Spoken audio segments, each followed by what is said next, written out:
Hey y'all, welcome back. First and foremost, today is actually Thursday, July 4th.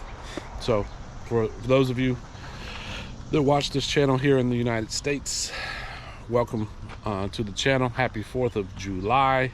Happy Independence Day.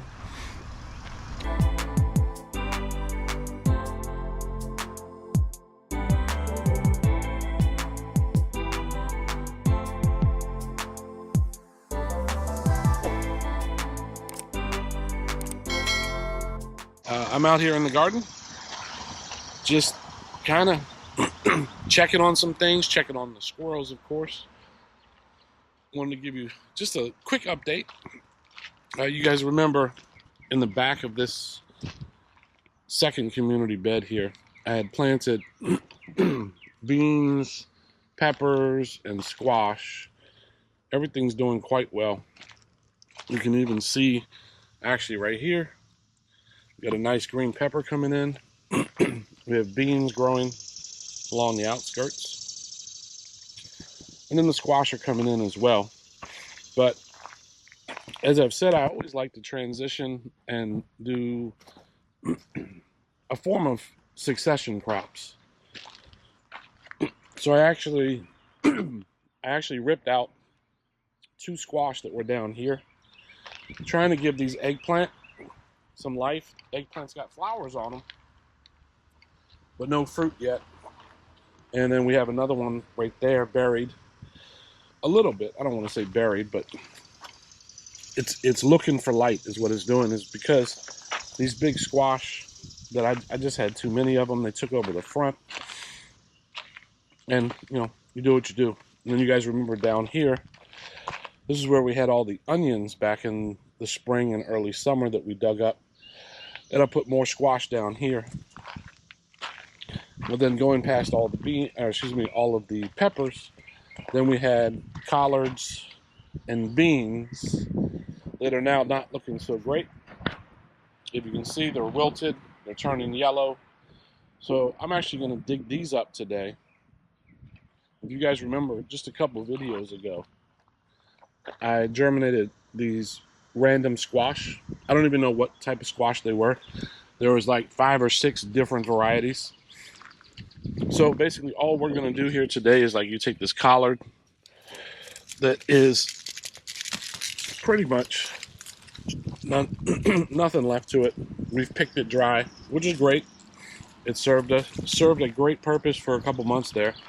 But I'm going to go ahead and get all this pulled up, and then we're going to transplant some squash in here and let that take off.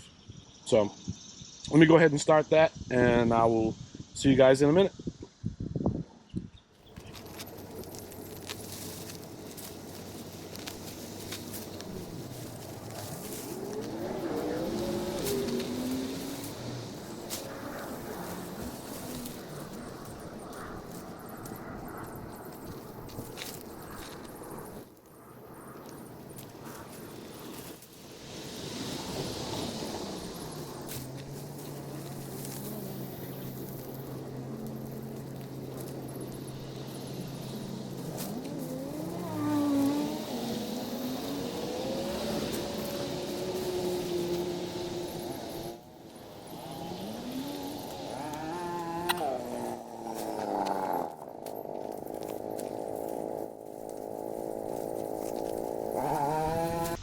Pulling all these out, right?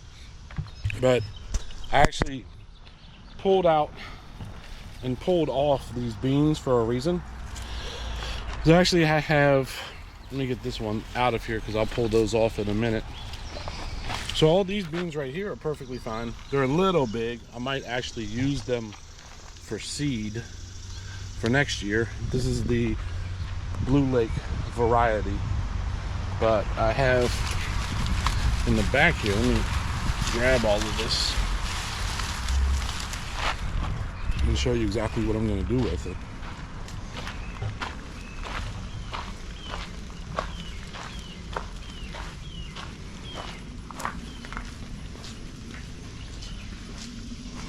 So if you guys were ever looking for an inexpensive way to do your own compost, go get yourself a cheap 50-gallon trash can from your local big box store. And then what all I've done is just cut holes in it on the base and all the way around it. And then all this material is going to break down.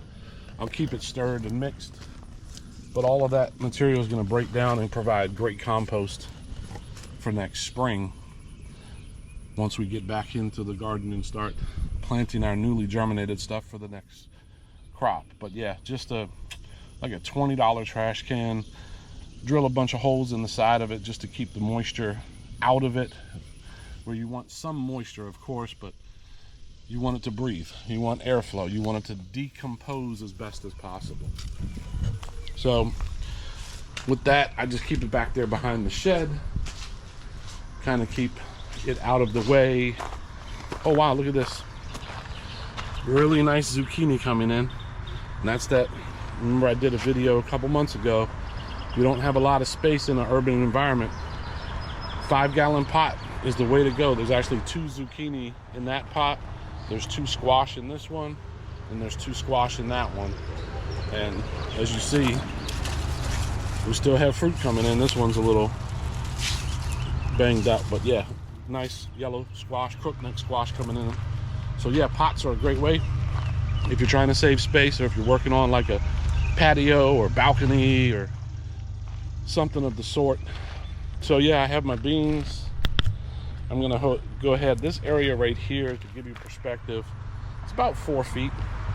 We actually have a dilapidated cilantro as well. The fragrance is amazing coming off of this cilantro, but it's gone to seed, so that'll go back into the compost as well. I'll go ahead and clean this up and give you guys a perspective of what it looks like when I'm all done.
All right, guys, so that pretty much does it.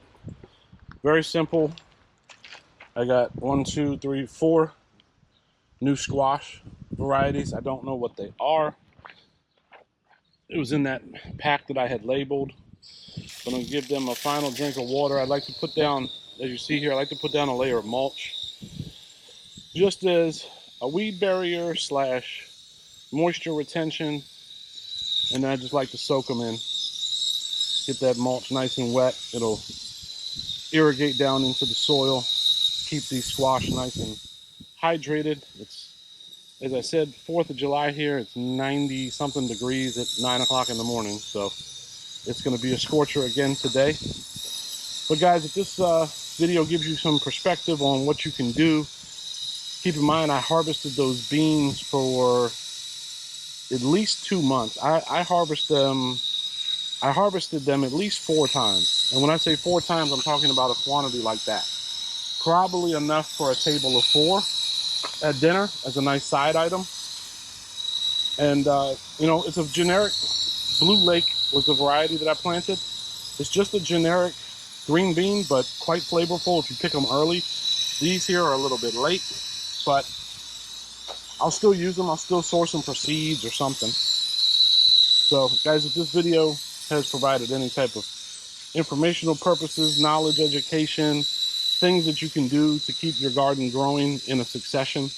You know, obviously I still have tomatoes that are green on the vine coming in. I have cucumbers coming in, pole beans. I just ripped out those bush beans. And, you know, do me a favor, hit the like button, subscribe to the channel. I'll be uploading some more stuff here this week. We have watermelons really doing healthy back there. Pumpkins in that first bed, not so much, but I've never done pumpkins before. I think I got them in the ground a little late. They're kind of yellowing, which says to me potentially not enough nitrogen. And I did direct sow them straight into mulch. There is no soil. I only water soluble, one time I put water soluble fertilizer on it. So, you know, it definitely could need a shock of some nitrogen, but I'll do a little research. If you guys have an idea or want to give me an idea of what they might need, please comment down below. So I'm gonna finish watering here. It's the 4th of July, as I said. I'm looking forward to cooking out on the grill. We got some nice salmon that we're gonna cook on the grill this afternoon. And then I was in West Virginia last week and was able to get some firepower to shoot up into the sky later on. So guys, have a great 4th of July. I will talk to you soon.